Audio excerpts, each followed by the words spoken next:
새벽 3시의 병원은 잠든 거대한 짐승 같았다. 복도 저편의 비상구 유도등만이 창백하고 서늘한 빛을 내뿜고 있었다. 공기 중에는 역겨운 냄새가 뒤섞여 있었다. 소독약 냄새, 묵은 이불 냄새, 그리고 인체의 배설물이 발효된 시큼한 악취까지. 나는 정형외과 VIP 병실 보호자용 의자에 앉아 있었다. 오랜 시간 웅크리고 있었던 탓에 척추가 시큰거리며 항의의 신호를 보냈다. 하지만 나는 감히 움직일 수 없었다.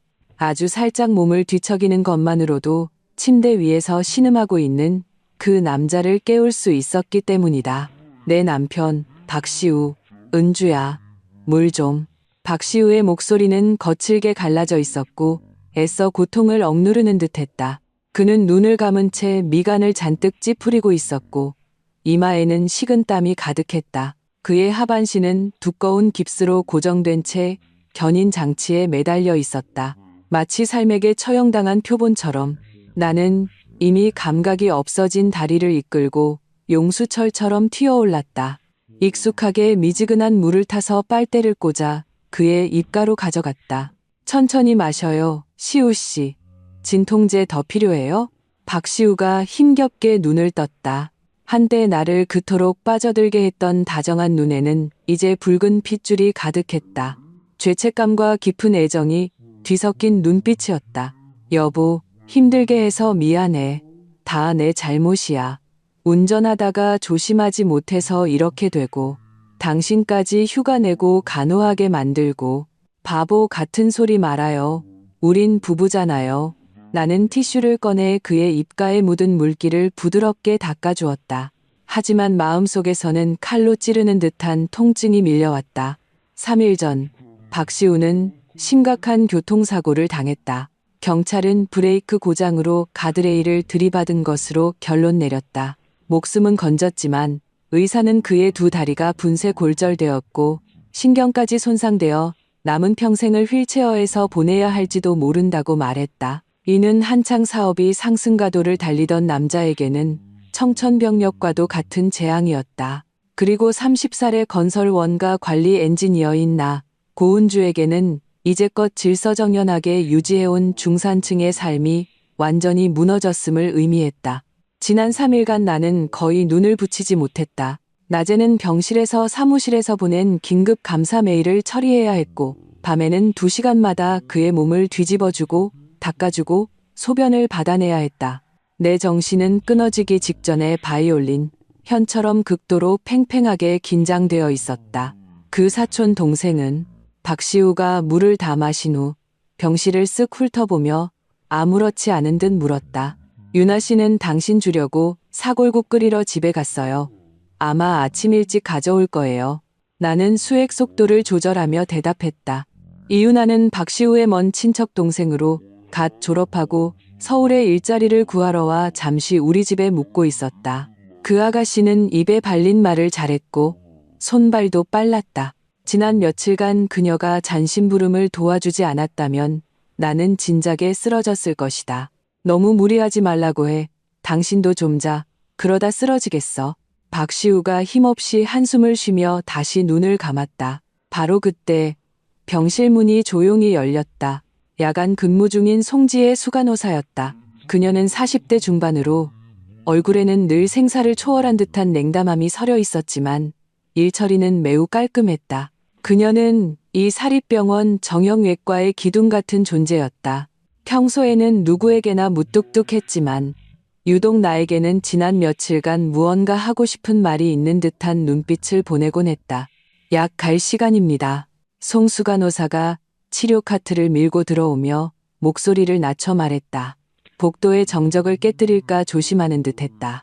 나는 서둘러 일어나 자리를 비켜주었다. 수간호사님, 수고 많으세요. 남편이 아까부터 계속 아프다고 하는데 무통주사의 약이 다 떨어졌을까요? 송 수간호사는 대답 없이 라텍스 장갑을 낀 손으로 이불을 걷어 박시우 다리의 깁스와 소변줄 상태를 능숙하게 확인했다.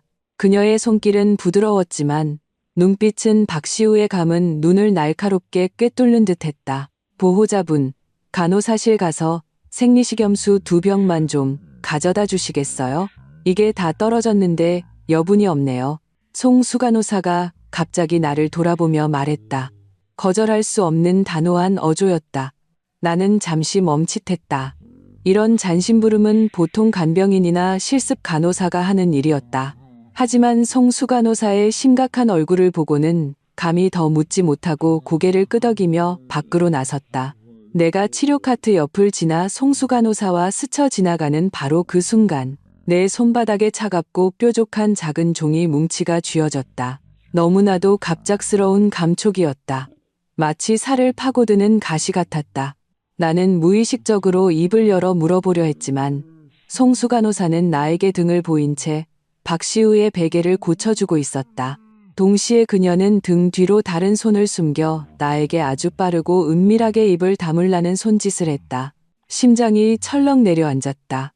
오랜 기간 데이터와 거짓말을 다루는 원가 관리 엔지니어로서 단련된 직감이 순간적으로 경고 신호를 보냈다.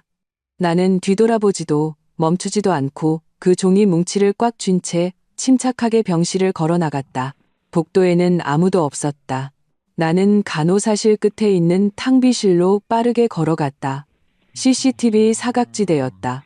벽에 기댄 채 심호흡을 한 번 하고 희미한 비상등 불빛에 의지에 떨리는 손으로 구겨진 종이 뭉치를 펼쳤다. 거기에는 단 2줄의 글씨가 휘갈겨져 있었다. 급하게 쓴 듯한 필체였다. 속지 마세요. 어젯밤 CCTV 영상 확인해봐요. 자는 척하는 겁니다. 이 짧은 열 몇 글자가 마치 얼음물 한 통처럼 내 머리 위에서부터 쏟아져 내리는 것 같았다. 순식간에 내 온몸에 피가 얼어붙었다. 무슨 뜻이지? 누가 자는 척을 한다는 거야? 박시우가? CCTV를 확인하라고? 어젯밤에 무슨 일이 있었던 거지? 머릿속이 윙 하고 울리며 터져나갈 것 같았다. 베테랑 원가 관리사로서 나의 직업적 본능은 모든 불합리한 보고서를 의심하는 것이었다. 그리고 지금 송수간호사의 이 쪽지는 마치 감사보고서의 붉은 경고등처럼 이 완벽해 보이는 비극의 남편 프로젝트에 거대한 허점이 존재한다고 알려주고 있었다. 나는 지난 3일간 박시우가 보였던 여러 행동들을 떠올렸다. 그는 늘 아프다고 소리쳤지만 내가 상처를 보려는 것은 거부했다. 그는 늘 이유나가 있을 때 유독 더 힘없는 척했다. 그리고 그의 휴대폰. 예전에는 잠금도 걸어두지 않았는데 지난 며칠간은 계속 베개 밑에 깔아두고 있었다. 내가 무심코 지나쳤던 수많은 사소한 디테일들이 이제 이 한 줄의 문장으로 꿰어 맞춰지고 있었다. 나는 생리식염수를 가지러 가지 않았다. 탕비실에서 5분 동안 꼼짝 않고 서 있었다.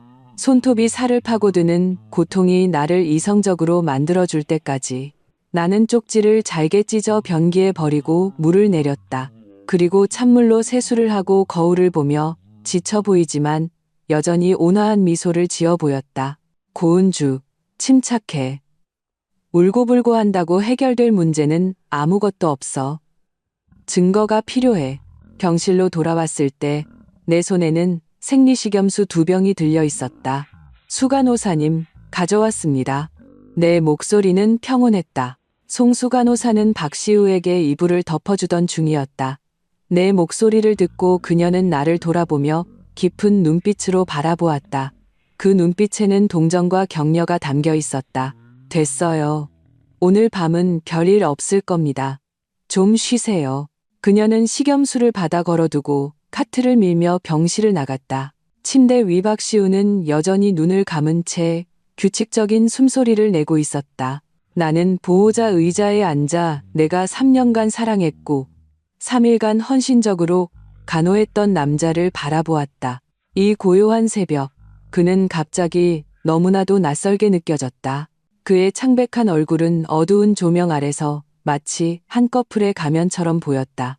나는 휴대폰을 꺼내 회사 기술팀의 김민준에게 카카오톡 메시지를 보냈다. 그는 내 대학 후배이자 실력 있는 화이트 해커였다. 민준아, 누나 좀 도와줘. 내일 아침까지 강남 세림병원 입원병동 내부망 CCTV 접속권한 좀 알아봐줘. 어젯밤 206호 병실 것만 있으면 돼. 메시지를 보낸 후 나는 휴대폰 화면을 끄고 어둠 속에서 박시우를 뚫어져라 쳐다보았다. 만약 이게 사기극이라면 박시우, 당신은 분명 후회하게 될 거야. 사람 잘못 건드렸으니까. 나 고은주는 부실 채권을 청산하는데 가장 능숙하거든.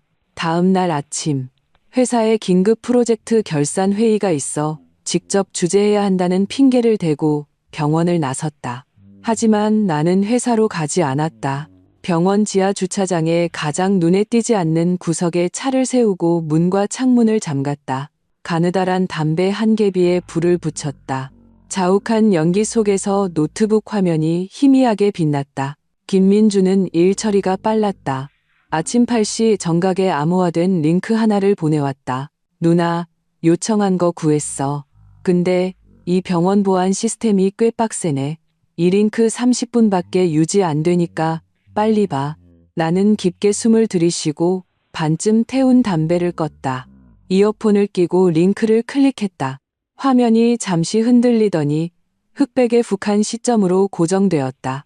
그곳은 206호 병실, 내 시야의 사각지대였다. 타임라인은 어제 새벽 이시를 가리키고 있었다. 그때는 내가 너무 지쳐서, 그리고 박시우가 나를 걱정하며 집에 가서 씻고 옷이라도 갈아입고 오라고 재촉했던 시간이었다. 내가 막 병실을 나서자마자 이윤아가 보온병을 들고 왔던 것을 기억한다. 나 대신 밤을 새워주겠다면서. 화면 속에서 내가 지친 모습으로 가방을 들고 병실을 나섰다. 문이 닫히는 그 순간 침대 위에서 죽은 듯이 누워있던 박시우가 갑자기 눈을 번쩍 떴다. 화면을 통해서 흑백 영상임에도 불구하고 나는 그의 얼굴에 떠오른 기묘한 표정을 선명하게 볼 수 있었다. 그것은 고통이 아니라 계략이 성공한 후의 안도감과 교활함이었다. 다음 장면은 내 온몸의 피가 거꾸로 솟게 만들었다.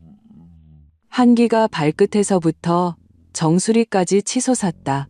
의사가 두 다리 분쇄 골절의 신경손상으로 평생 마비될 수도 있다고 했던 그 남자가 이불을 확 걷어차는 것이 아닌가. 그는 먼저 좌우를 살피며 문이 제대로 닫혔는지 확인했다. 그러고는 벌떡 일어 앉았다.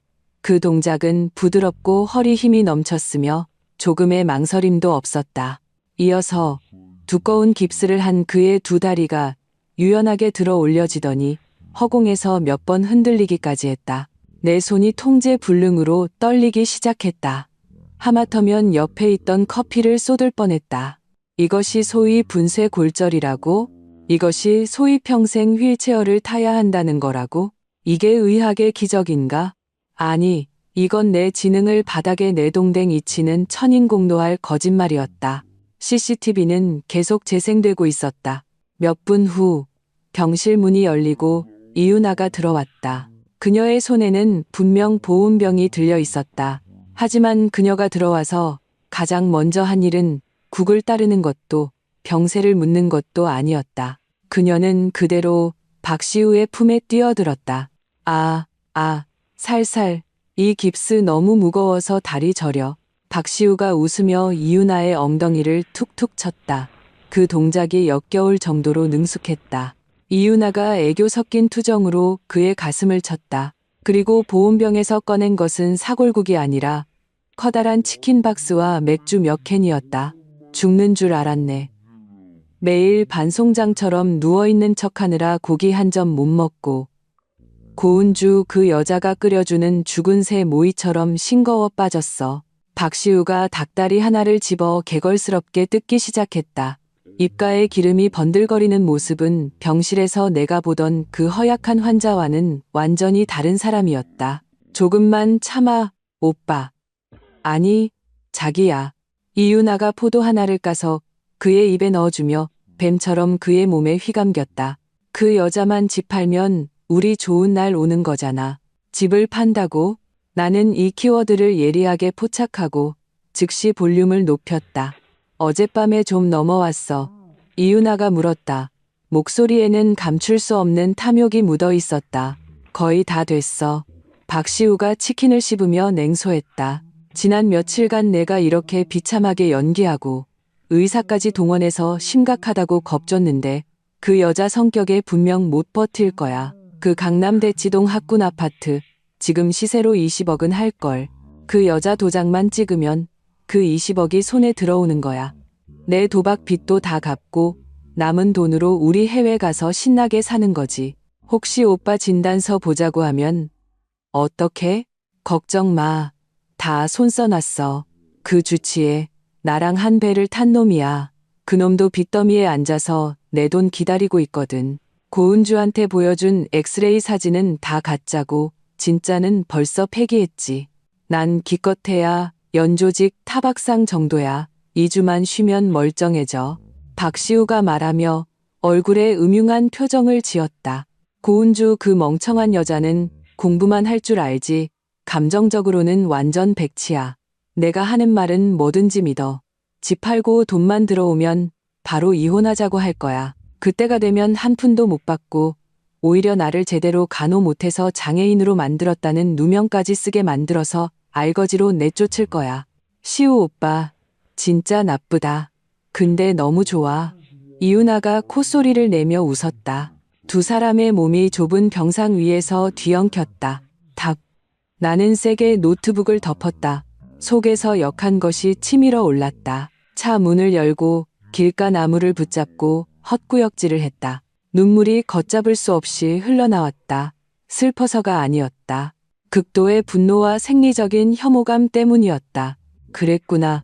이것이 바로 내 다정하고 성실하고 가정적이던 남편의 진짜 모습이었구나. 이것이 바로 내 착하고 싹싹하게 형수님이라 부르던 그 사촌 동생의 실체였구나. 이것은 철두철미한 사냥이었다. 그들은 내 감정을 속이는 것뿐만 아니라 내 부모님이 남겨주신 마지막 유산까지 빨아먹고 나를 쓰레기처럼 버리려 했던 것이다. 도박, 빚, 불륜, 사기, 그리고 음모, 모든 단어가 날카로운 칼이 되어 지난 3년간 내가 공들여 지켜온 결혼 생활을 산산조각 냈다. 그리고 그 안에는 구더기가 들끓는 썩은 내장이 드러났다. 나는 차문에 기댄 채 거친 숨을 몰아쉬며 가슴 밖으로 튀어나올 것 같은 심장을 진정시키려 애썼다. 만약 송수간호사의 그 쪽지가 아니었다면, 만약 내가 이 CCTV를 보지 않았다면, 어쩌면 보름 후 나는 정말로 바보같이 부모님의 추억이 담긴 그 집을 팔았을 것이다. 그리고 막대한 빚과 소위 죄책감을 짊어진 채 이 두 인간 쓰레기에게 놀아났을 것이다. 바람이 뺨을 스치며 서늘함을 가져다 주었고 내 눈물을 말려주었다. 나는 고개를 들어 백미러에 비친 내 모습을 보았다. 거울 속 여자는 눈밑이 검고 얼굴은 창백했지만 눈빛에 담겨있던 온기는 사라지고 그 자리에는 전례 없는 차가움과 단단함이 자리 잡고 있었다. 나는 누구인가? 나는 고은주다. 전국에서 손꼽히는 원가 관리 엔지니어다. 내가 가장 잘하는 것은 수많은 진짜와 가짜 데이터 속에서 허점을 찾아내고 원가를 산정하고 부실 채권을 청산하는 것이다. 너희들이 이 결혼을 사기 프로젝트로 만들었다면 좋아. 지금부터 내가 그 프로젝트를 인수하지. 다만 이번 감사는 내가 맡고 너희들은 청산될 부실 채권일 뿐이야. 나는 가방을 열어 쿠션 팩트와 립스틱을 꺼냈다. 거울을 보며 꼼꼼하게 화장을 고쳤다. 다크서클을 가리고 생기 있는 레드립을 발랐다. 그리고 완벽하게 걱정스러운 미소를 연습했다. 그러고는 차에 시동을 걸고 병원으로 향했다. 연기라고? 누가 못할 줄 알고. 병원에 돌아왔을 때는 오전 10시였다. 병실 문을 열자 익숙한 소독약 냄새가 다시 코를 찔렀다. 박시우는 침대에 누워 눈을 감고 쉬고 있었고 이윤아는 옆에서 사과를 깎고 있었다. 내가 들어오는 것을 보자 두 사람의 얼굴 표정이 순식간에 바뀌었다. 박시우는 즉시 미간을 찌푸리며 희미한 신음소리를 냈고 마치 엄청난 고통을 참고 있는 듯했다. 이윤아는 걱정스러운 얼굴로 일어섰다. 형수님, 오셨어요? 일은 다 마치셨고요. 오빠가 아까부터 계속 아프다고 하는데 약을 먹어도 소용이 없네요. 나는 눈앞에 이 아카데미급 연기를 보며 속으로 냉소했지만 겉으로는 초조한 얼굴로 침대 옆으로 빠르게 다가가 박시우의 손을 꼭 잡았다. 시우 씨 미안해요. 회사 일이 정말 급해서 지금은 좀 어때요? 다리가 바늘로 찌르는 것처럼 아파요. 박시우가 힘없이 고개를 끄덕였다. 눈가에서는 눈물 두 방울까지 쥐어짰다. 은주야, 나 너무 아파. 나 정말 이대로 끝인 걸까? 만약에 평생 못 일어서게 되면 당신한테 짐 되기 싫어. 우리 그냥 이혼. 이런 식으로 발을 빼는 수법은 정말이지 능수능란했다. 예전 같았으면 나는 울면서 절대 당신을 버리지 않겠다고 맹세했겠지. 하지만 지금은 그의 이 꼴이 광대노름처럼 보일 뿐이었다. 바보 같은 소리 말아요. 나는 그의 말을 끊었다. 눈빛은 확고했다. 아까 회사에 간 게 아니라 아는 분 통해서 은퇴하신 유명한 한의사 선생님을 찾아뵙고 왔어요. 그분이 당신 엑스레이 사진을 보시더니 아직 희망이 있대요. 박시우의 눈빛이 흔들렸다. 전혀 예상치 못한 전개였던 모양이다. 한의사요? 네. 그분이 그러시는데 당신은 기가 막히고 혈이 뭉쳐서 경락이 끊어진 거래요. 양의학에서는 안정을 취하라고 하지만 한의학에서는 통하면 아프지 않다고 하잖아요. 그분의 비방과 특수 마사지를 병행하면 마비된 사람도 일어설 수 있대요. 나는 일부러 목소리를 한껏 들뜨게 하고 희망에 찬 어조로 말했다. 다만 치료 과정이 엄청나게 고통스럽고 약도 아주 쓸 거래요.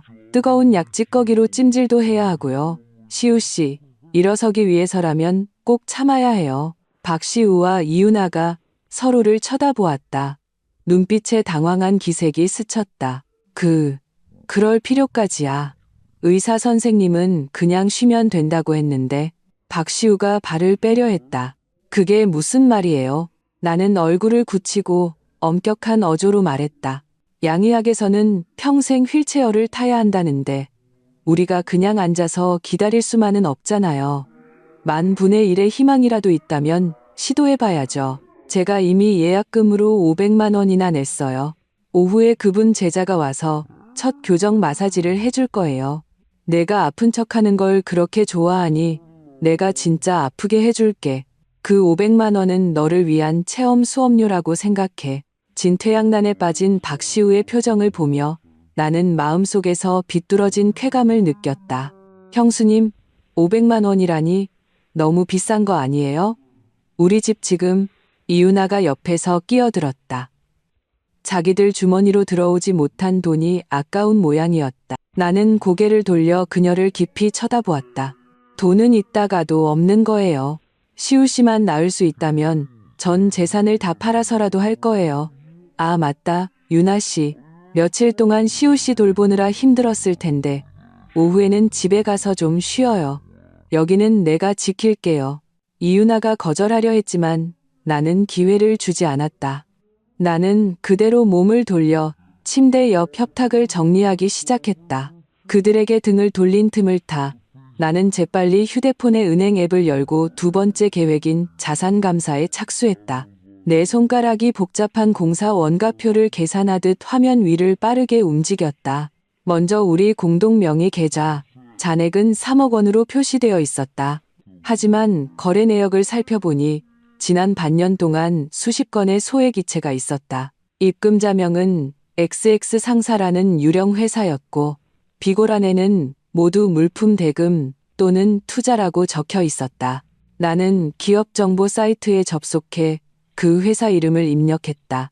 대표이사 칸에는 낯선 이름이 적혀 있었지만 감사란에는 이윤아의 이름이 버젓이 적혀 있었다. 제법이네. 개미이사처럼 은밀하게 잘도 빼돌렸군. 이어서 나는 박시우의 신용카드 명세서를 확인했다. 비밀번호가 걸려 있었지만 한때 그에게 모든 것을 공유했던 아내로서 나는 그의 모든 비밀번호 조합을 알고 있었다. 기껏해야 내 생일이거나 거기에 숫자 몇 개를 더한 것이겠지. 3번이나 시도했지만 틀렸다고 나왔다. 나는 2초간 침착하게 생각한 후 이윤아의 생일을 입력했다. 로그인 성공. 그 순간 화면에 떠오른 소비 기록들은 CCTV 영상보다 더 충격적이었다. 3달 전 명품 매장에서 에르메스 가방 880만 원, 2달 전 5성급 호텔 스위트룸 3박 연속, 한 달 전 불법 사설 도박장에서의 POS기 결제 기록이 0만 원, 그리고 지난주 무려 5억만 원에 달하는 브릿지론 이자 지출. 내 머릿속이 빠르게 회전하며 이 흩어진 데이터들을 하나의 완전한 재무지도로 맞춰나갔다. 박시우는 단순히 바람을 피운 게 아니었다. 그는 상습 도박꾼이었다. 그가 말하던 무역회사의 호황은 전부 거짓말이었다. 그는 이미 빚더미에 올라앉아 있었고 심지어 사채까지 끌어다 썼다. 그가 이유나 명의로 빼돌린 돈은 그의 빚을 메꾸기에는 턱없이 부족했다. 그래서 그는 내 20억짜리 아파트에 눈독을 들인 것이다. 그것이 그의 유일한 구명줄이었다. 그는 이혼을 원한 게 아니었다. 그는 내가 수억 원의 빚을 대신 갚게 하고 내 집 한 돈을 들고 내연녀와 해외로 도망치려 했던 것이다. 이건 막다른 길이었다. 내가 집을 팔지 않으면 사채업자들이 찾아올 것이고 부부로서 나에게도 공동변제의 위험이 있었다. 내가 집을 팔면 그 돈은 그대로 사라질 것이다. 이 상황을 타개할 유일한 방법은 이 빚이 그의 도박과 불법적인 용도로 사용되었으며 나와는 무관하다는 것을 증명하고 법적으로 그를 완전히 섬잠매는 것이었다. 나는 휴대폰을 덮고 몸을 돌렸다. 박시우는 여전히 눈을 감고 쉬는 척하고 있었고 이윤아는 휴대폰으로 누군가에게 메시지를 보내고 있었다.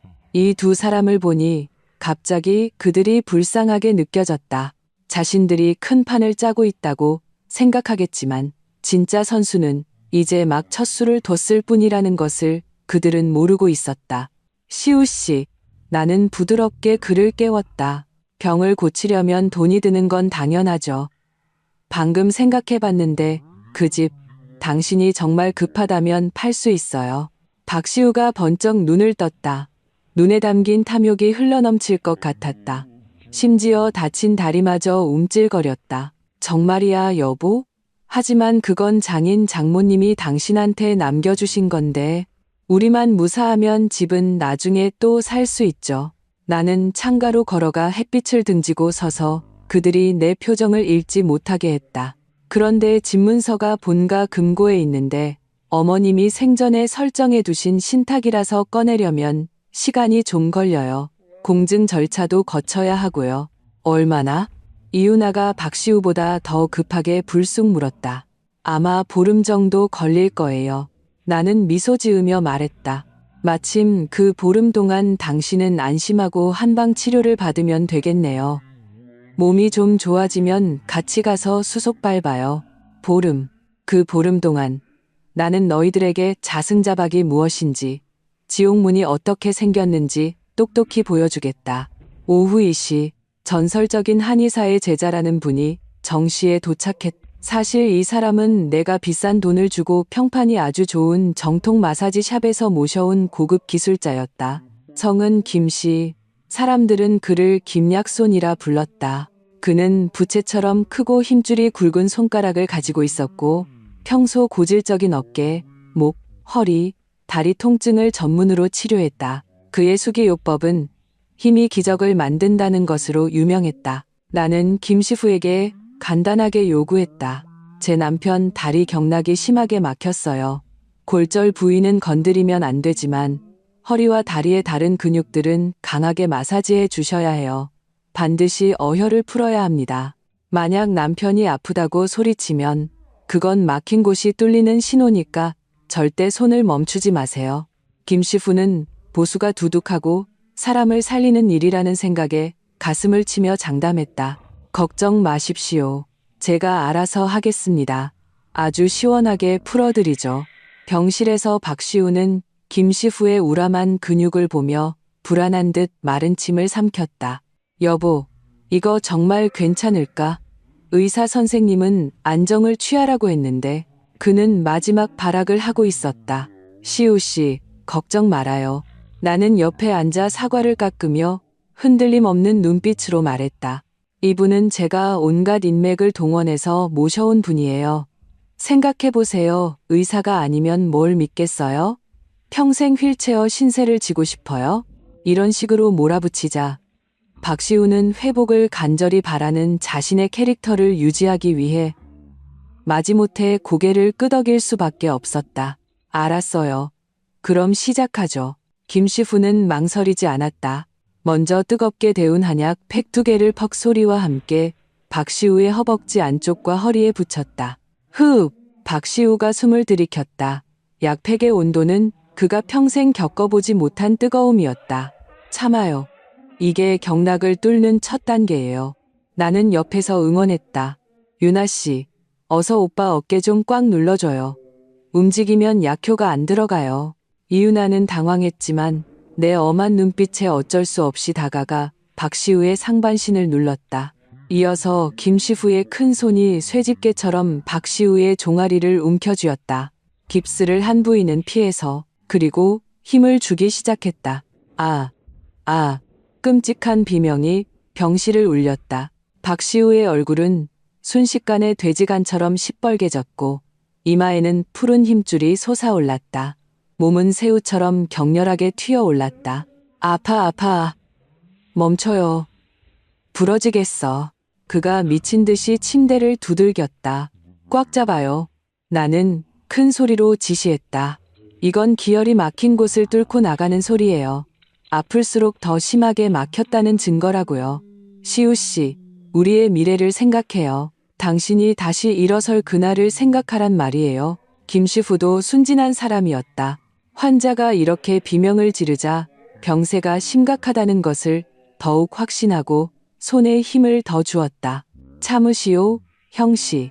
이걸 강수기 요법이라고 하는데 당신처럼 깊숙이 유착된 경우에 특효약이요. 나는 똑똑히 보았다. 박시우는 정말 아파서 눈물 콧물을 다 쏟고 있었다. 연기가 아니었다.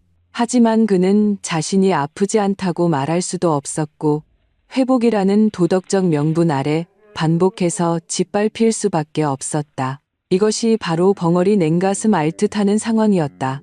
이윤아는 옆에서 그 광경을 보며 얼굴이 하얗게 질리고 손을 덜덜 떨었다. 형수님, 그만하면 안 될까요? 오빠가 너무 힘들어하는 것 같아요. 조용히 해. 나는 차갑게 그녀를 쏘아보았다. 네가 뭘 알아? 지금 멈추면 지금까지 한 게 다 수포로 돌아가. 평생 불구로 살게 하고 싶어? 이윤아는 내 호통에 얼어붙어 더 이상 아무 말도 하지 못했다. 이 끔찍한 고문은 40분 동안 계속되었다. 끝났을 때 박시우는 물에 빠졌다. 건진 사람처럼 침대 위에 축 늘어져 신음할 기력조차 없었다.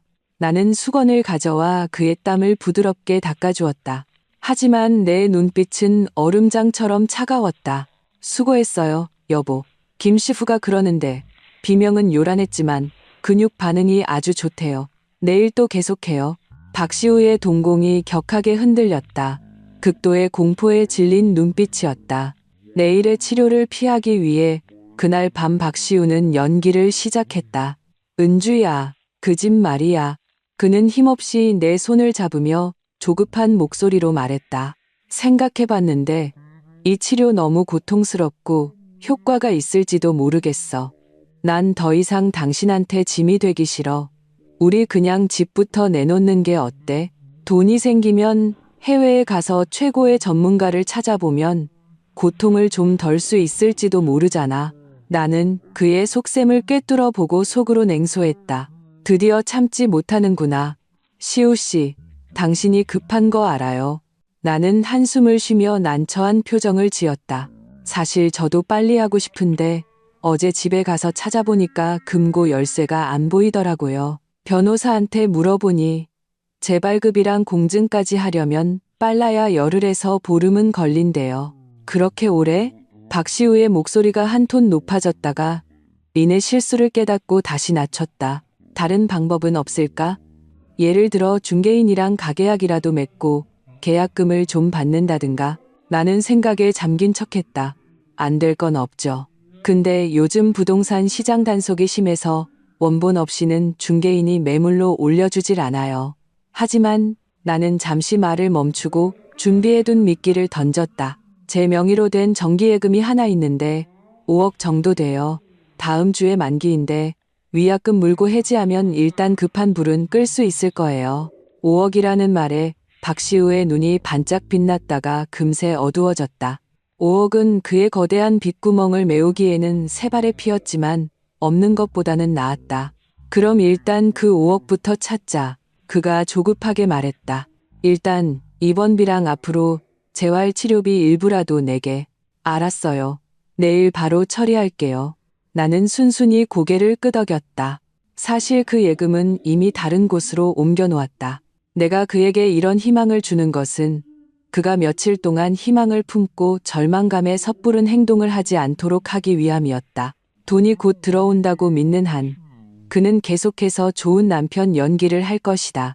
그리고 그 며칠이 바로 내가 증거를 수집할 황금 시간이었다. 깊은 밤, 나는 보호자 의자에서 자는 척했다. 아니나 다를까. 얼마 지나지 않아 박시우가 몰래 전화를 걸기 시작했다. 나를 깨우지 않으려고 이불 속에 숨어 목소리를 극도로 낮췄다. 하지만 그는 몰랐다. 내가 이미 침대 협탁 휴지 상자 밑에 초소형 녹음기를 붙여놓았다는 것을. 여보세요, 마 사장님, 저 시우입니다. 며칠만 더 시간을 주세요. 정말로 최장 보름이면 됩니다. 제 아내가 집 팔기로 했어요. 강남 대치동 학군 아파트라 20억은 넘어요. 네,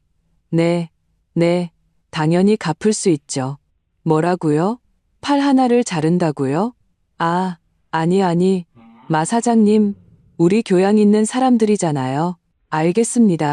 알겠습니다. 이자는 말씀하신 대로 계산하시죠. 이어폰 너머로 들려오는 그의 비굴한 목소리는 낮에 보았던 그 거만한 박 대표와는 전혀 다른 사람이었다. 사채업자 마 사장. 이 두 키워드는 내게 확신을 주었다.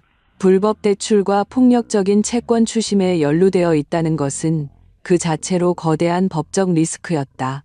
만약 이 빚이 도박에 사용되었다는 것을 증명할 수 있다면 법률에 따라 이것은 그의 개인 채무가 되며 부부가 공동으로 변제할 필요가 없었다. 하지만 나는 더 직접적인 증거가 필요했다. 예를 들어 그가 도박판에 있는 사진이나 불법 자금책에게 송금한 내역 같은 것들. 다음 날 아침, 박시우는 어제의 마사지 때문에 온몸이 쑤셔서 정말로 꼼짝도 못했다. 나는 은행에 돈을 찾으러 간다는 핑계로 이윤아를 밖으로 불러냈다. 유나 씨도 며칠 동안 힘들었을 텐데 형수님이 맛있는 거 사줄게요. 쇼핑도 하고 옷도 두어 벌 사줄게. 이윤아는 처음에는 사양하는 척했지만 옷을 사준다는 말에 젊은 아가씨의 허영심이 발동했다. 어차피 그녀 눈에는 곧 버려질 나. 이 호구의 돈은 안 쓰면 손해였으니까. 우리는 백화점의 한 고급 레스토랑에서 식사를 했다. 식사 중에 나는 지극히 다정한 형수 역할을 연기했다. 유나야, 이번에 정말 내 덕이 컸어. 시우 씨 성격이 보통이 아닌데 너니까 참아주는 거지. 나는 그녀에게 푸아그라 한 조각을 덜어주며 아무렇지 않은 척 물었다. 참, 남자친구는 있어? 없으면 형수님이 좋은 사람 소개해줄까? 우리 회사 파트너 변호사인데 연봉이 수억이야. 이윤아는 주스를 마시다가 사례가 들렸다. 눈빛이 당황한 듯 흔들렸다. 아, 아뇨, 형수님. 저는 아직 연애 생각 없어요.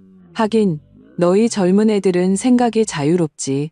나는 웃으며 말했지만 시선은 그녀의 살짝 부른 배에 꽂혀 있었다. 그녀가 헐렁한 후드티를 입었지만 세심한 여자로서 특히 어제 CCTV에서 그녀와 박시우가 그렇게 친밀한 것을 본 이상 나는 이미 의심하고 있었다. 그리고 또 한 가지. 이 식사에서 그녀는 해산물에 전혀 손을 대지 않았고 옆 테이블의 담배 냄새를 맡고는 헛구역질을 했다. 왜 그래? 속이 안 좋아? 내가 티슈를 건넸다. 아니에요. 그냥 요즘 위가 좀 안 좋아서요. 이윤아가 무마하려는 듯 뜨거운 물을 마셨다. 식사를 마치고 나는 그녀를 데리고 쇼핑을 갔다. 한 드럭스토어를 지나갈 때 나는 갑자기 멈춰섰다. 어머나, 나 그날이네. 생리대를 깜빡했어. 유나야, 나 대신 한 팩만 사다 줄래? 가는 김에 진통제도 한 통 부탁해. 이윤아는 의심 없이 안으로 들어갔다. 나는 문 앞에서 기다리며 계산대를 뚫어져라 쳐다보았다. 역시나 그녀는 생리대를 집은 후 진열대 구석에서 무언가를 슬쩍 집어 재빨리 가방에 쑤셔 넣었다. 그것은 임신 테스트기였다. 병원에 돌아온 후 이윤아가 화장실에 간 틈을 타 나는 그녀의 가방을 열었다. 임신 테스트기 상자는 이미 뜯겨 있었고 안에는 하나가 비어 있었다. 나는 그녀의 휴대폰을 열었다. 잠금 화면 비밀번호는 놀랍게도 박시우의 생일이었다. 대놓고 도발하는 것이나 마찬가지였다. 갤러리 최신 사진은 임신 테스트기에 두 줄이 선명하게 나타난 사진이었다. 촬영 시간은 방금 백화점 화장실이었다. 그리고 카카오톡 상단에 고정된 대화창, 사랑하는 오빠라는 이름으로 저장된 그와의 대화. 그녀는 메시지를 보냈다. 생겼어. 오빠 말대로 집 팔면 이혼한다고 했지? 나 속이면 안 돼. 박시우의 답장은 빨랐다. 걱정 마, 자기야. 그 돈은 우리 아들 분유값이야. 돈만 들어오면 그 아줌마 바로 찰 거야. 휴대폰을 든 내 손이 미세하게 떨렸다. 분해서가 아니라 흥분해서였다. 이것이 바로 내가 계속해서 부족하다고 느꼈던 모든 것을 터뜨릴 기폭제였다. 박시우는 돈을 원하고 이윤아는 명분을 원한다. 그들의 이해관계는 집을 파는 것에서는 일치하지만 돈을 나누고 미래를 설계하는 데 있어서는 거대한 모순이 존재했다. 이윤아는 임신했다. 그녀는 누구보다도 급해질 것이다. 그녀는 정식 부인이 되고 싶고 아이를 보장할 돈을 원한다. 하지만 박시우처럼 이기적인 남자가 정말로 아이 하나 때문에 20억을 포기하고 내연녀를 책임질까? 아니, 그는 어떻게든 최소한의 대가로 이 모든 것을 무마하려 할 것이다. 이처럼 취약한 동맹은 약간의 외부 압력만 가하면 쉽게 무너질 것이다. 나는 휴대폰을 제자리에 돌려놓고 입가에 냉소를 지었다. 박시우와 이윤아를 이 판에 더 깊이 빠뜨리기 위해 나는 불을 더 지피기로 결심했다. 사흘째, 나는 대학 동기이자 업계에서 잔뼈가 굵은 부동산 전문 변호사 최진혁을 병원으로 데려왔다. 최 변호사는 깔끔한 정장 차림의 서류 가방에는 두꺼운 서류 뭉치가 들어있었다. 그가 오늘 맡은 역할은 고급 부동산 중개업체의 골드클래스 에이전트였다. 박시우 선생님, 고은주 여사님, 최 변호사가 안경을 고쳤으며 직업적인 미소를 지었다. 두 분께서 소유하신 강남 아파트에 대해 저희 슈퍼 VIP 고객 한 분이 굉장한 관심을 보이고 계십니다. 전액 현금으로 가격 흥정 없이 심지어 시세보다 6천만 원을 더 얹어 총 20억 6천만 원에 매입할 의사가 있으십니다. 그 숫자를 듣자 박시우의 눈이 휘둥그레졌다. 숨소리마저 거칠어졌다. 옆에 있던 이윤아도 눈을 빛내며 저도 모르게 침을 꿀꺽 삼켰다. 20억 6천만 원.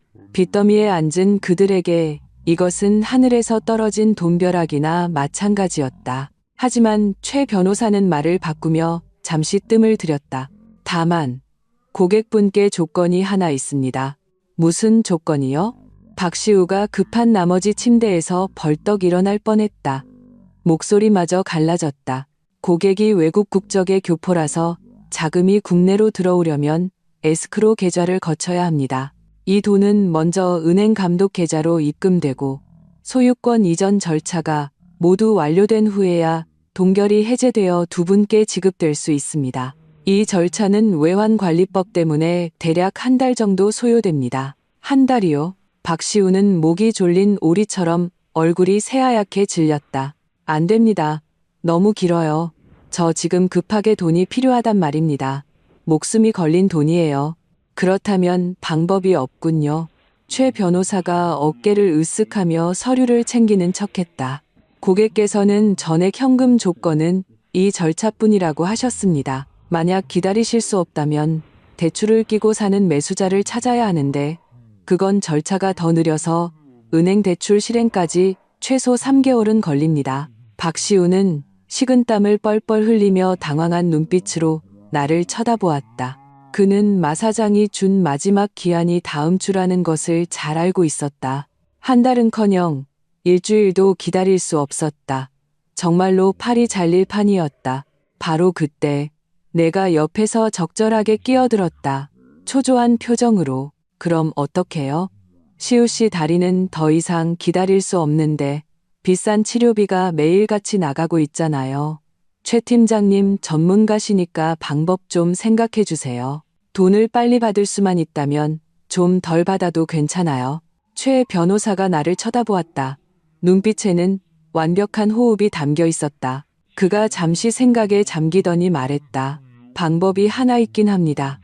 다만 약간의 리스크가 있고 이자도 꽤 높습니다. 무슨 방법이요? 말씀만 해주세요. 돈만 받을 수 있다면.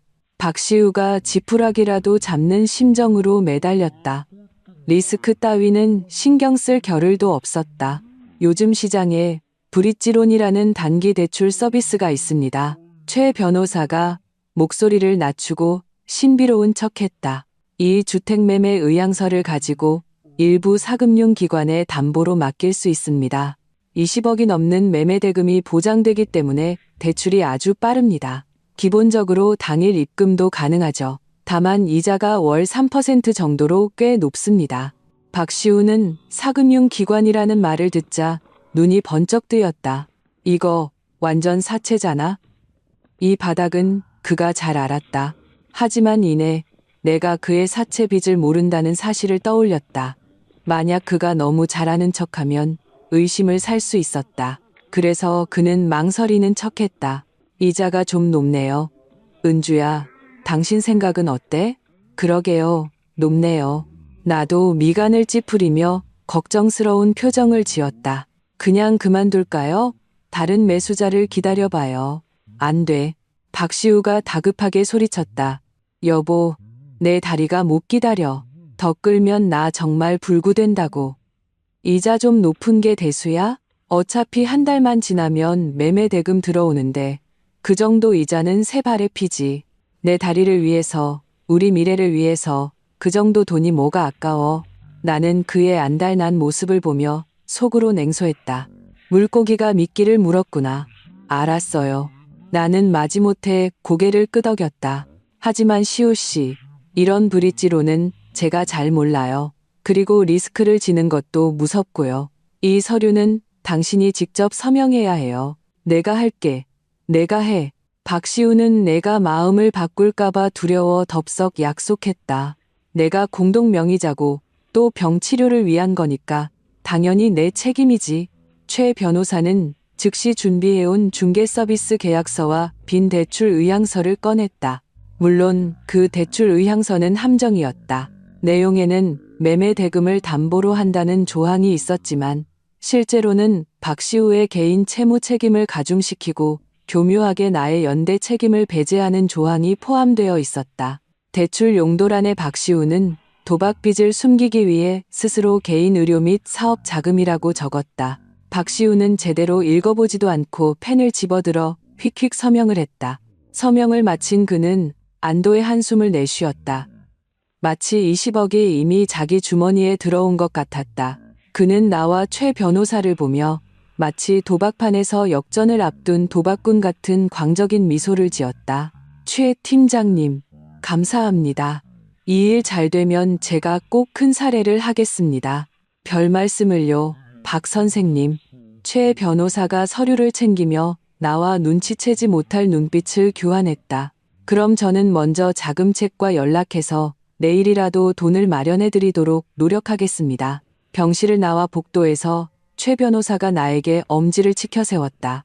고은주 씨, 이 차도살인 계략 정말 대단하네요. 이 서류에 서명한 이상 그는 법적으로 이 브릿지론이 자신의 개인적인 주장이며 사업 자금으로 사용했다는 것을 인정한 셈이에요.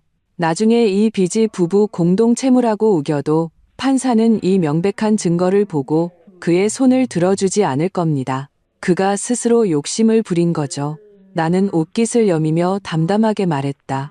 그렇게 사채 쓰는 걸 좋아한다니 실컷 쓰게 해줘야죠. 이 소위 브릿지론은 사실 낙타를 쓰러뜨리는 마지막 지푸라기였다. 박시우는 이것이 구명줄이라고 생각했겠지만 사실은 지옥으로 가는 편도 티켓이었다. 박시우가 사채를 썼다는 소식은 그의 마음속 불안감에 불을 지폈다. 내가 순순히 집을 파는데 협조하도록 만들기 위해 그는 최후의 카드를 꺼내들었다. 그의 어머니, 내 시어머니인 최말숙 여사였다. 최말숙은 전형적인 시골의 억척스러운 여자였다. 젊어서 남편을 잃고 박시우를 홀로 키워냈으며 성격이 강하고 아들에 대한 집착이 극심했다. 그녀 눈에 아들은 하늘의 용이었고 나 같은 서울 며느리는 그들 집안에 시집 온 것만으로도 감지덕지해야 했다. 돈을 버는 것은 물론 소처럼 일해야 했다. 토요일 아침 최말숙은 유정란 몇 개를 들고 기세등등하게 병원으로 쳐들어왔다. 아이고 내 아들아, 어쩌다 이 꼴이 됐누. 문을 열자마자 그녀는 박시우의 침대로 달려가 통곡하기 시작했다.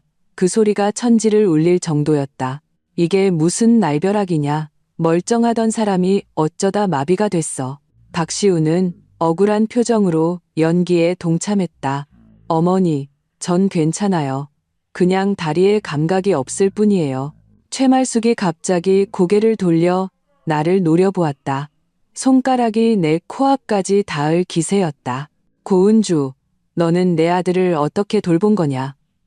내가 내게 맡길 때는 멀쩡했는데 지금 이 꼴로 만들어놨으니 내가 재수 없어서 그런 거 아니냐? 나는 그녀의 막무가내에 익숙했다. 무표정으로 옆에 서 있었다. 어머님, 이건 교통사고예요. 경찰도 결론 내렸고요. 저랑 무슨 상관이 있어요? 왜 상관이 없어? 내가 평소에 남편 복을 깎아 먹으니까 그렇지. 내가 진작에 너보고 회사 그만두고 시우나 잘 모시라고 했잖아. 넌 기어코 내 말을 안 듣더니 이제 시우가 마비되니까 속이 시원하냐. 그녀는 욕을 하면서 곁둔질로 옆에 있는 이윤아를 쳐다보았다. 이윤아는 싹싹하게 의자를 가져다 놓았다. 고모님, 진정하세요. 형수님도 일부러 그런 건 아니잖아요. 며칠 동안 형수님도 고생 많으셨어요. 고생은 무슨 놈의 고생. 내가 보기엔 지 아들 치료비 내기 싫어서 저러는 거야.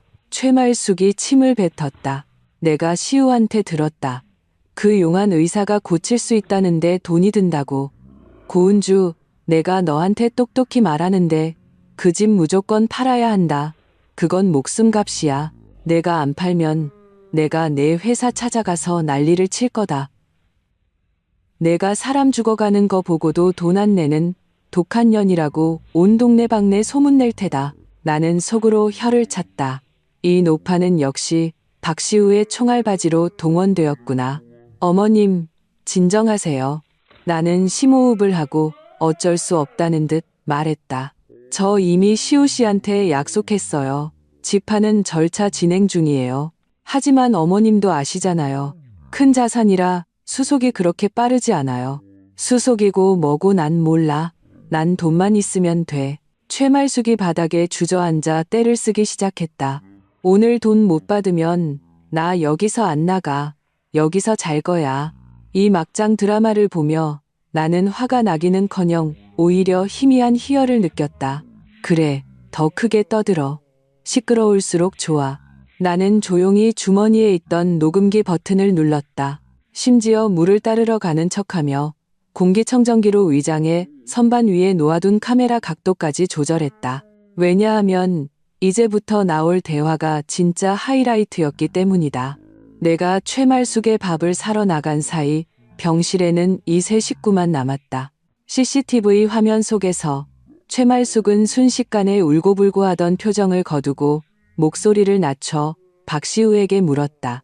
아들아, 이 고육지책이 정말 먹히는 거냐? 내가 보기엔 저 고은주 년이 별로 급해 보이지 않는데. 어머니, 걱정 마세요. 박시우가 음흉한 표정을 지었다. 저건 다 연기예요. 걔는 체면을 제일 중요하게 생각하거든요. 어머니가 이렇게 난리를 치면 창피해서라도 일 처리를 서두를 거예요.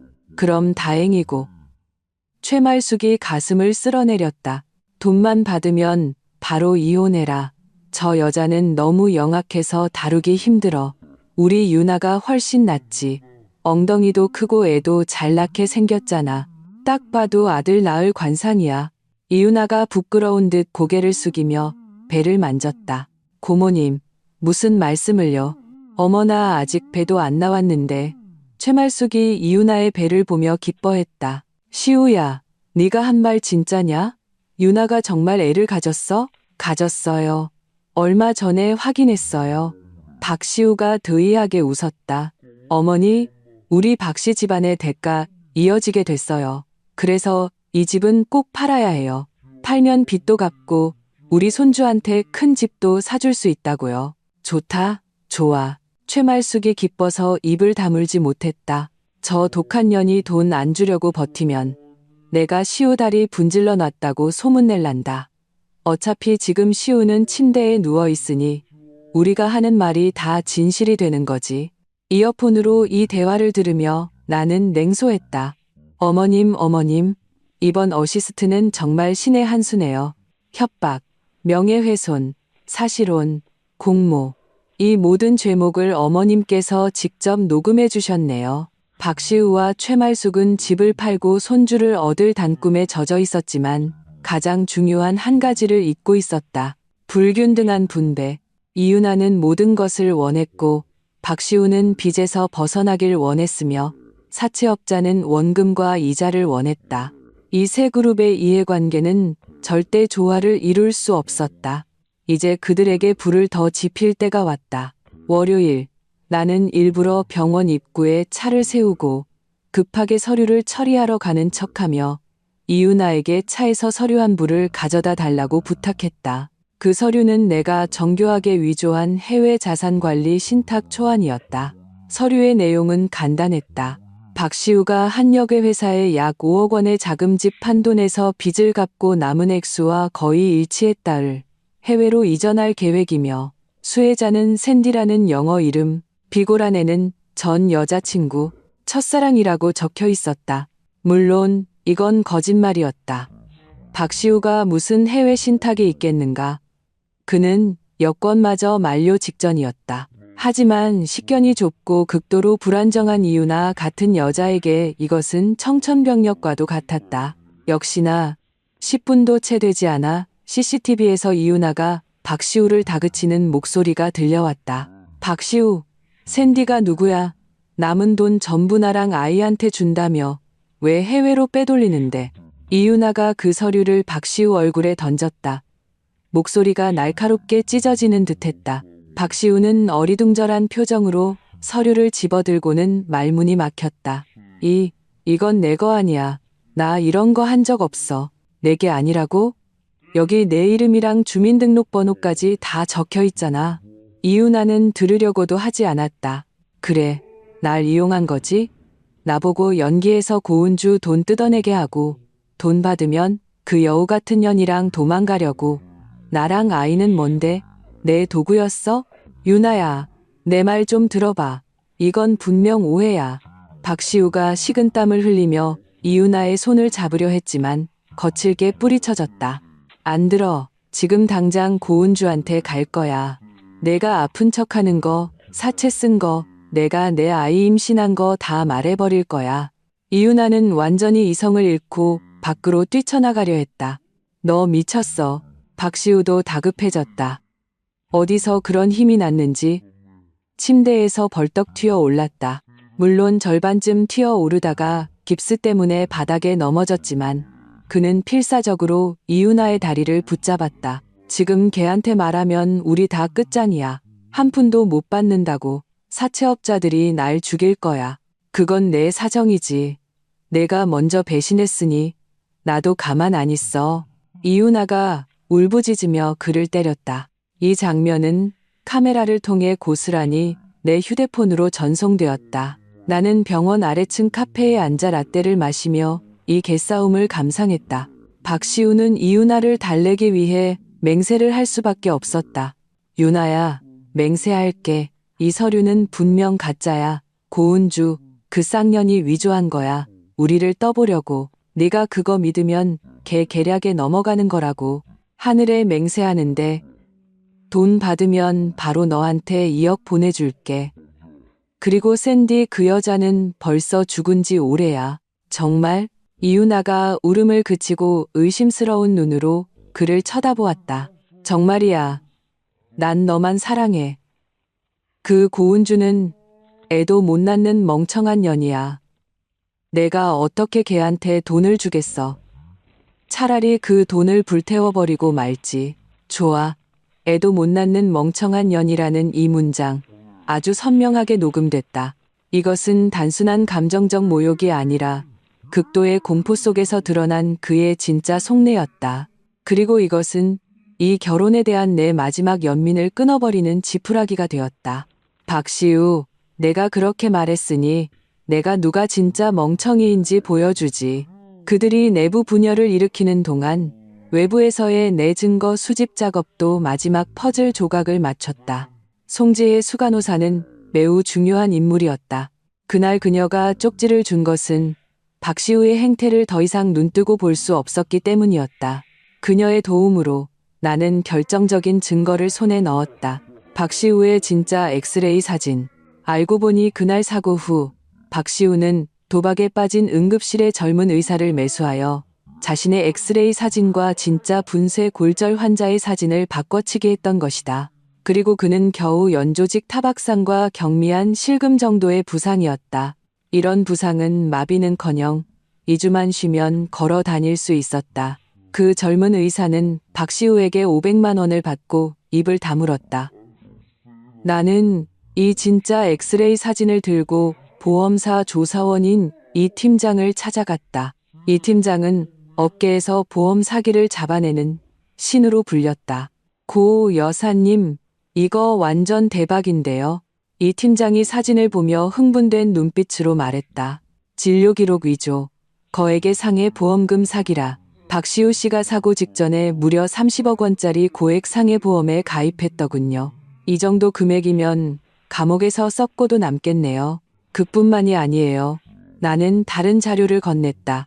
그것은 내가 기술적인 방법으로 복구한 박시우의 휴대폰 채팅 기록과 송금 내역이었다. 여기 사실혼 관계 증거도 있어요. 그 이유나라는 여자와 고향에서 결혼식을 올렸더군요. 혼인신고는 안 했지만 1년 넘게 부부 행세를 하며 동거했고 이웃들이 증언해 줄 수 있습니다. 이 팀장이 숨을 들이켰다. 고 여사님, 이거 아주 죽이려고 작정하셨네요. 그가 먼저 날 죽이려 했어요. 나는 담담하게 말했다. 저는 정당방위일 뿐입니다. 증거의 고리는 완벽하게 닫혔다. 사기죄 보험사와 나를 상대로 한 계획적인 부동산 사기, 사실혼 관계, 증거, 확실, 협박 시어머니와 공모하여 집을 팔도록 강요한 녹취, 불법 도박 사설, 도박장 송금 내역. 이제 모든 준비는 끝났다. 동풍만 불면 되었다. 박시우가 사채업자에게 약속한 마지막 기한이 하루 앞으로 다가왔다. 그날 오후 팔에 문신을 한 거구의 사내 몇 명이 병원 복도에 나타났다. 그들은 병실에 들어오지 않고 문 앞에서 어슬렁거리며 손에 든 칼을 딸깍 소리를 내며 가지고 놀았다. 박시우는 공포에 질려 병실 안에서 겁먹은 메추라기처럼 떨었고 화장실도 가지 못했다. 그는 미친 듯이 나에게 전화를 걸었다. 은주야, 돈은 언제 들어와? 그 에스크로 계좌 동결 풀렸어? 나는 전화를 받으며 기쁨에 찬 목소리로 말했다. 시우 씨, 좋은 소식이에요. 방금 최 팀장님한테 연락 왔는데 그 VIP 고객이 아주 시원시원하게 돈을 벌써 입금했대요. 내일 오전 10시에 병실에서 정식으로 계약서 쓰기로 했어요. 서명만 하면 바로 당신 계좌로 돈이 들어올 거예요. 내일? 정말이야? 정말 다행이다. 박시우의 목소리가 흥분으로 떨렸다. 꼭 시간 맞춰 와야 해. 혹시 현금으로 가져오거나 실시간 이체되게 할 수는 없을까? 걱정 말아요. 다 준비해뒀어요. 나는 그를 안심시켰다. 그리고 당신이 돈 받아서 해외 치료 가는 거 축하해 주려고 제가 특별히 친척이랑 친구들도 몇 명 불렀어요. 다 같이 이 순간을 축하해주고 액된도 해줘야죠. 사람들을 부른다고? 박시우가 잠시 망설였다. 그는 일을 크게 벌이고 싶지 않았다. 에이, 다 가족 같은 친척들이고 당신 회사 파트너들도 몇 명 와요. 당신이 해외 간다고 하니까 다들 배웅해주고 싶어 하더라고요. 그리고 사람이 많으면 시끌벅적해서 그 빚쟁이들, 아니 나쁜 사람들도 함부로 못 덤비잖아요. 나쁜 사람들이 함부로 못 덤빈다는 말에 박시우는 즉시 동의했다. 그래. 그럼 시끌벅적하게 하자. 여보, 역시 당신 생각은 깊어. 전화를 끊고 나는 창밖으로 점점 저무는 석양을 바라보았다.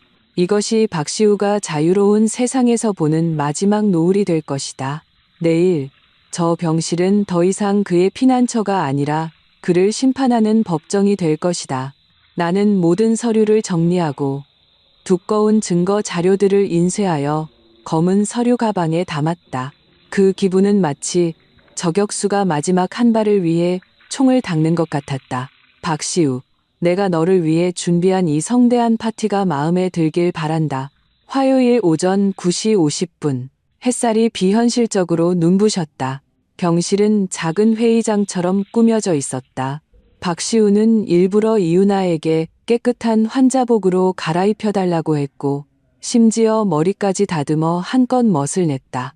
그에게 오늘은 인생의 전환점이었다. 수십억 원을 손에 넣고 빚에서 벗어나 새로운 삶을 시작하는 날이었다. 이윤아는 옆에 서서 재산의 절반을 받을 수 있다고 믿는 약속의 증거를 손에 꼭 쥔 채 감출 수 없는 기쁨을 얼굴에 드러내고 있었다. 왔다. 왔어. 박시우가 문을 보며 흥분해서 손을 비볐다. 하지만 문을 열고 들어온 사람은 최 변호사와 나뿐만이 아니었다. 그의 회사 파트너인 조 대표, 그에게 사채를 빌려준 마 사장 물론 오늘은 평상복 차림으로 사람들 틈에 섞여 있었다. 내가 오늘 돈을 갚는다는 소식으로 불러낸 것이었다. 심지어 제복을 입은 경찰 2명까지 있었다. 박시우의 얼굴에서 미소가 굳었다. 은주야, 이분들은 경찰인데 왜 여기에? 아, 거액의 자금 거래라서 안전을 위해 제가 특별히 공증인과 경찰관 분들을 증인으로 모셨어요. 나는 웃으며 설명하고 앞으로 다가가 그의 이불깃을 부드럽게 여며주었다. 20억이 넘는 돈이잖아요. 시우 씨도 문제 생기는 거 원치 않죠? 그렇지. 안전이 제일이지. 박시우가 이마에 식은땀을 닦았다. 어딘가 이상하다고 느꼈지만 마 사장의 비웃는 듯한 눈빛을 보고는 어쩔 수 없이 연기를 계속할 수밖에 없었다. 자, 다들 모이셨네요. 나는 병실 중앙으로 걸어 나갔다. 원래 TV가 걸려있던 자리에는 이제 내 노트북이 연결되어 있었다. 계약서에 서명하기 전에 여러분께 영상 하나를 보여드리고 싶습니다. 나는 미소 지으며 말했다. 제가 시우 씨를 위해 특별히 준비한 그의 재활 과정을 담은 영상이에요. 시우 씨도 보세요. 오늘을 위해 얼마나 노력했는지. 박시우는 안도의 한숨을 쉬었다. 이 바보 같은 여자가 꽤나 의식을 차린다고 생각했다. 아마 감동적인 가족 비디오 같은 것이겠지. 틀어봐. 다들 보고 빨리 서명하자고. 그가 재촉했다. 나는 엔터키를 눌렀다. 화면이 켜졌다. 하지만 화면에는 따뜻한 간호 장면도 감동적인 부부의 사랑도 없었다. 나타난 것은 그날 새벽 2시의 CCTV 화면이었다. 흑백 렌즈 속에서 방금 전까지 침대에 누워 끙끙 앓던 박시우가 갑자기 좀비처럼 벌떡 일어나 익숙하게 치킨을 뜯으며 이윤아의 엉덩이를 주무르고 있었다. 입으로는 보름만 더 연기하면 저 집은 우리 거야. 고은주 저 멍청한 년이라고 말하면서 병실은 순식간에 죽음 같은 정적에 휩싸였다. 박시우의 미소는 깨진 가면처럼 얼굴에 얼어붙었다. 이윤아의 손에 들려있던 물컵이 쨍그랑 소리를 내며 바닥에 떨어져 산산조각 났다. 하지만 이것은 시작에 불과했다. 화면은 그의 어머니 최말숙과 음모를 꾸미는 장면으로 바뀌었다. 돈만 받으면 걔가 내 다리 분질렀다고 소문낼 거야. 다시 화면이 바뀌었다. 병실에서 이윤아를 달래기 위해 나는 애도 못 낳는 멍청한 년이라고 맹세하는 모습이었다. 모든 장면, 모든 악담이 마치 따귀처럼 박시우의 뺨을 후려쳤다. 빨리 꺼. 저거 가짜야. 합성이라고. 박시우가 상황을 파악하고 돼지 멱다는 소리를 질렀다. 그는 무의식적으로 침대에서 뛰어내려 전원 코드를 뽑으려 했다. 그 순간 장내는 술렁였다. 분쇄 골절로 평생 마비될 거라던 남자가 지금 이 순간 침대에서 날렵하게 뛰어내렸기 때문이다. 그 동작은 그 자리에 있는 누구보다도 민첩했다. 이야, 시발 저 다리 나보다 더 멀쩡한데? 마 사장이 가장 먼저 반응하며 냉소했다. 박 대표, 그 연기력으로 오스카 안 받고 뭐 했소? 박시우는 바닥에 서서 주위의 경악과 경멸, 분노가 담긴 눈빛들을 보며 온몸을 떨었다. 그는 자신의 두 다리를 보고 다시 화면에서 계속 재생되는 영상을 보았다. 마침내 그는 자신이 속았다는 것을 깨달았다. 은주야, 내 말 좀 들어봐. 이건 오해야. 당신 마음 아프게 하려고 그랬던 거야. 그가 나에게 다가오려 하며 우는 것보다 더 보기 흉한 미소를 지었다. 움직이지 마. 나는 한 걸음 뒤로 물러서며 차갑게 그를 쳐다보았다. 경찰관님, 이것이 제가 제출할 증거입니다. 나는 서류 가방에서 두꺼운 서류 뭉치를 꺼내 옆에 있는 경찰관에게 건넸다. 이것은 박시우가 진료 기록을 위조하고 의사와 공모하여 고액의 상해 보험금을 편취하려 한 증거입니다. 이것은 그가 이유나와 사실혼 관계를 유지한 증거입니다. 이것은 그가 어머니와 공모하여 저를 협박한 녹취록입니다. 그리고 이것은 그가 혼인 기간 중 재산을 빼돌려 불법 도박에 사용한 송금 내역입니다. 경찰관이 서류를 받아들고 심각한 표정으로 넘겨보았다. 볼수록 미간이 찌푸려졌다. 박시우 씨, 이유나 씨. 경찰관이 수갑을 꺼내 이미 바닥에 주저앉은 두 남녀에게 다가갔다. 당신들은 보험 사기, 사실혼 관계 등 여러 혐의를 받고 있습니다. 지금부터 법에 따라 당신들을 소환합니다. 저희와 함께 가주시죠. 안 돼. 난 아니야. 안 갈 거야. 이유나가 비명을 지르며 박시우를 가리켰다. 다 저 사람이 시킨 거예요. 저는 무고해요. 저는 임신부라고요. 날 잡아가면 안 돼요. 임신부? 나는 냉소했다. 이유나 씨, 연기 그만해요. 그 임신 테스트기 훔친 거잖아요.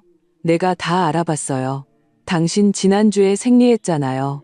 그 잔머리는 판사님 앞에서나 굴리시죠. 알고 보니 이유나가 그날 백화점에서 훔친 임신 테스트기는 자신의 것이 아니었다. 사용했던 것을 주워와서 협박하려 했던 것이다. 이런 잔꾀는 내가 그녀의 쓰레기통을 뒤졌을 때 이미 발견했다.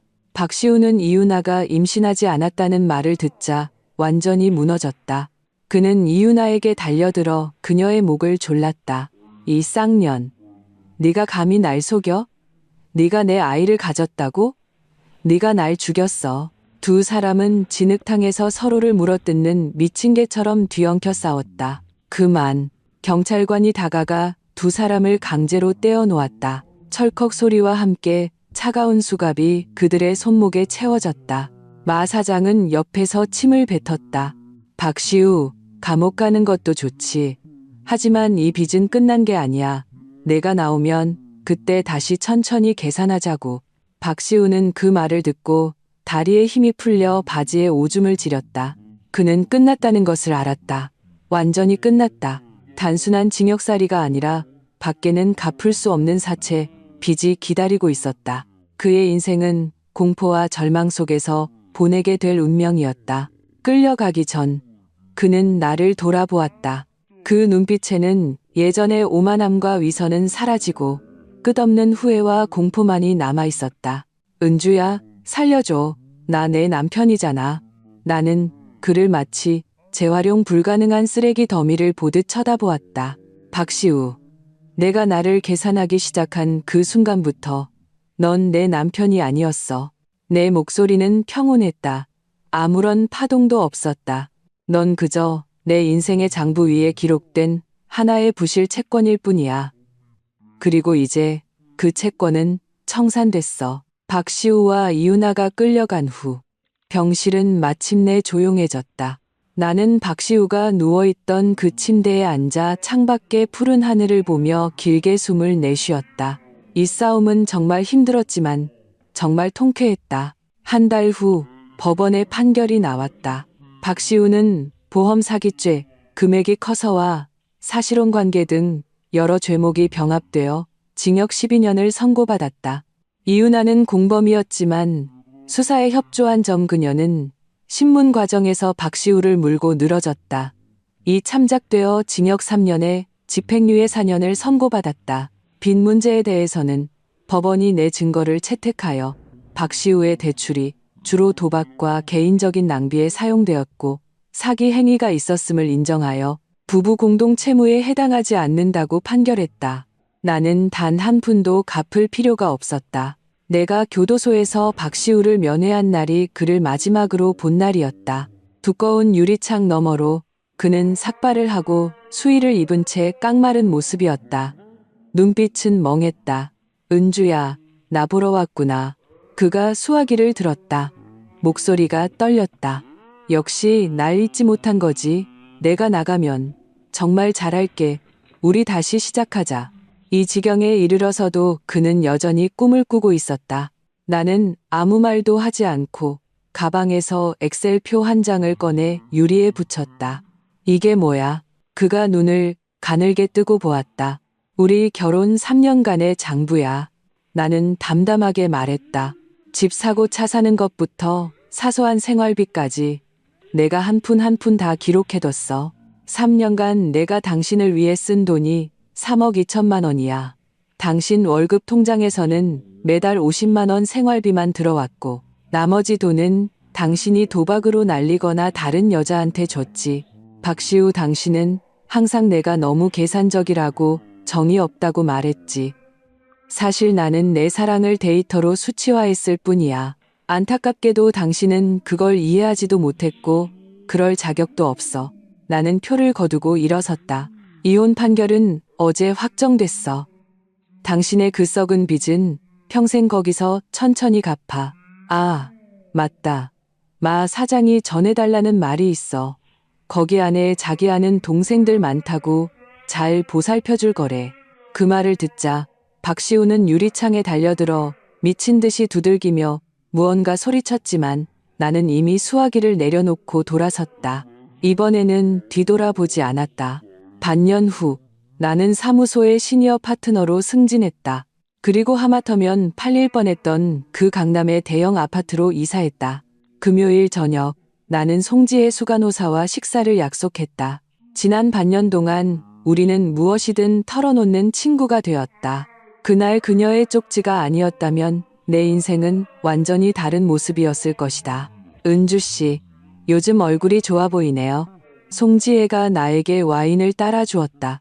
요즘 연하남들이 그렇게 쫓아다닌다면서요? 몇 명 있긴 하죠. 나는 웃으며 고개를 저었다. 근데 지금은 남자 만나는 것보다 돈 버는 게 훨씬 재밌는 것 같아요. 그럴 만도 하죠. 송지혜가 감탄했다.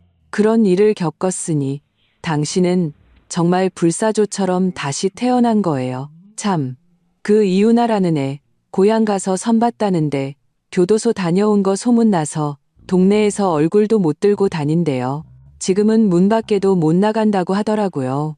뿌린 대로 거두는 거죠. 나는 와인 한 모금을 마셨다. 맛이 깊고 풍부했다. 식사 후 나는 홀로 한강변을 걸었다. 강바람이 내 긴 머리를 스쳤고 도시의 네온 사인이 강물에 비쳐 반짝였다. 나는 담배 한 개비를 꺼내 불을 붙였지만 피우지는 않았다.